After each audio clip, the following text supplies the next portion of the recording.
ભરૂચમાં ભાજપ દ્વારા rotary hall ખાતે વિભાજન વિભીષિકા સ્મૃતિ દિવસની ભાવપૂર્ણ ઉજવણી કરવામાં આવી હતી।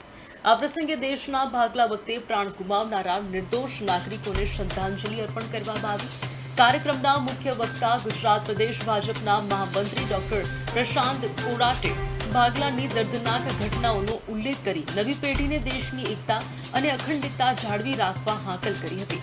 આ કાર્યક્રમમાં જિલ્લા ભાજપના પ્રમુખ પ્રકાશ મોદી અને ધારાસભ્યો સહિત મોટી સંખ્યામાં હોદ્દેદારો અને કાર્યકરો ઉપસ્થિત રહ્યા હતા।